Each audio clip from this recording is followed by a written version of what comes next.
Kumusta mga kababayan, mga millennials, Gen Z at mga OFWs dyan sa abroad nanonood habang nagpapahinga after shift. Welcome back po sa ating channel ha. Ngayon may bomba tayo. SP Tito Soto III, durog na ba talaga o magagaya siya sa kanyang lolo noong 1949? Ang Supreme Court may resibo at today bibigyan natin kayo ng full breakdown, intellectual, critical, fact-based, pero may konting witty shade para di kayo maantok. Kung iniisip nyo na, si Tito lang yan, palaging may drama, wait lang. This is history repeating itself in the most ironic way possible. Let's dive in. Una, let's be fair. Si Senate President Vicente Tito Soto III, veteran politician, former Eat Bulaga host, songwriter at isa sa mga pinakamalakas na boses sa Senado.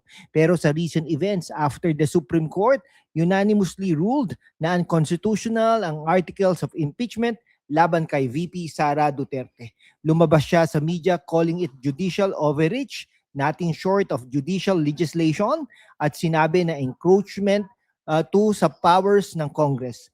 Sabi niya, ginagawa ng Supreme Court na mas mahirap ang impeachment process. Fair critic ba ito o over the line na? Witty take natin ha, parang ang lalakas ng loob mag-comment sa judiciary, ang family legacy niya mismo may president na. Bawal pala yun, tease muna natin yan. Okay, flashback to January 21, 1949. Ang lolo ni Tito, si Don Vicente Yap Soto, senador din, lawyer at author ng Press Freedom Law, RA 53. Sa kaso ng INRE, Angel Parazo, isang reporter na nakakulong dahil ayaw ibunyag ang source. Naglabas siya ng statement sa newspapers. Tinawag niyang incompetent at narrow-minded ang majority ng Supreme Court justices. Sabi pa niya, the only remedy is to change the members of the Supreme Court. Boom!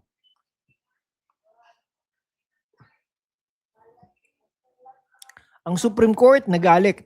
Tinawag siyang contempt of court, indirect contempt. Fine 1,000 pesos. Malaki noon.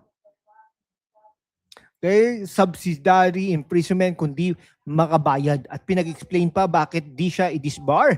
May dissenting opinion si Justice Gregorio Perfecto na defending press freedom pero majority guilty.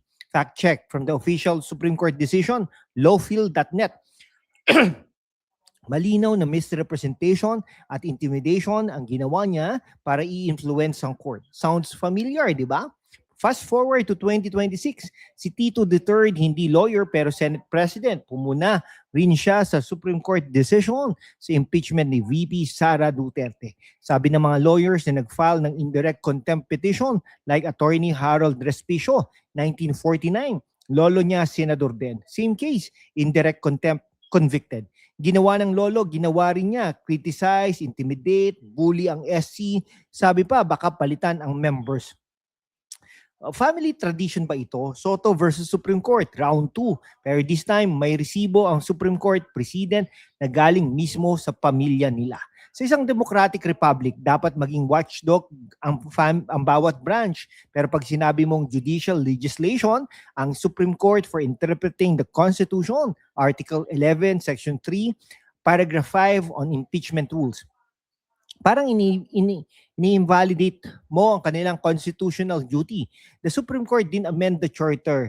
They applied it. Intellectual honesty requires us to admit the court is the final interpreter of the law. Judicial review, hello Marbury versus Madison influence dito sa atin.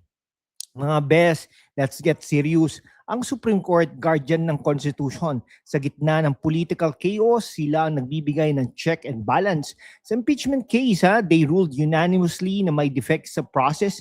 Hindi nila inagaw ang power sa Congress, mga kaibigan, pero prinotektahan ang due process at constitutional limits.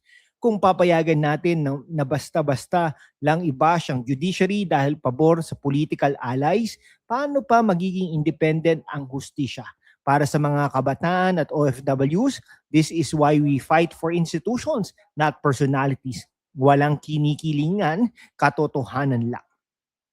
Mga kababayan, sa mundo kung saan ang kasinungalingan ay nangingibabaw, ang katotohanan ng unang sinisikil. Pero kasama kayo, magpapatuloy tayo sa laban, walang takot, walang kinikilingan, at laging handa para sa bayan. Sumali na sa aking YouTube channel membership sa hashtag #WalkWithLan at tulungan natin ang channel na maabot ang 100,000 subscribers.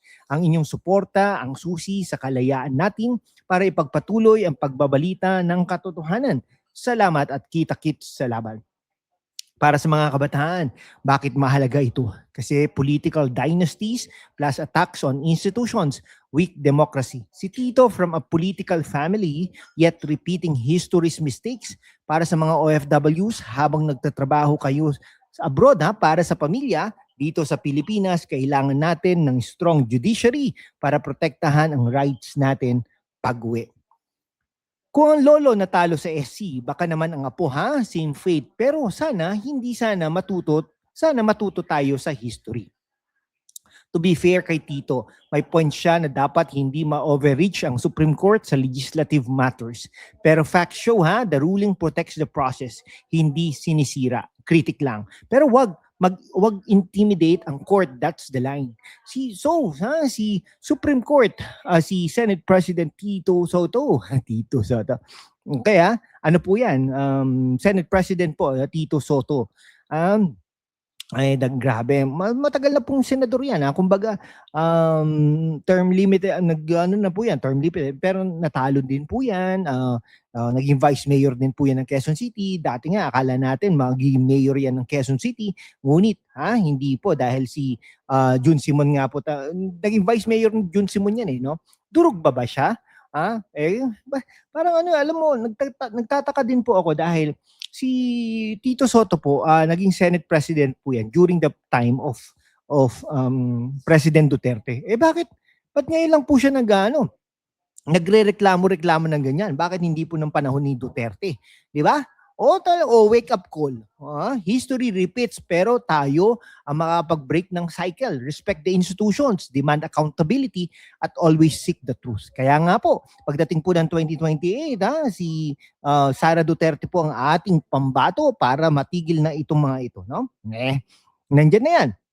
Nakakulong na po si Pangulong Rodrigo Roa Duterte. Kung bumalik po siya na wala na, ganun po talaga. Pero itama po natin, no? Ako, pabor na pabor po ako sa war on drugs. Ano po ba?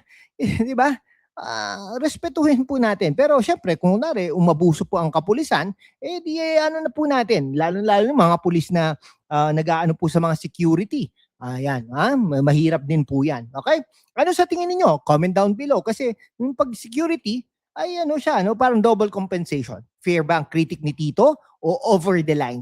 Like if you learn something, share para maging maraming makakita. At subscribe for more deep dives sa Pinoy politics. See you sa next video. Stay woke, stay informed. Mabuhay po ang Pilipinas.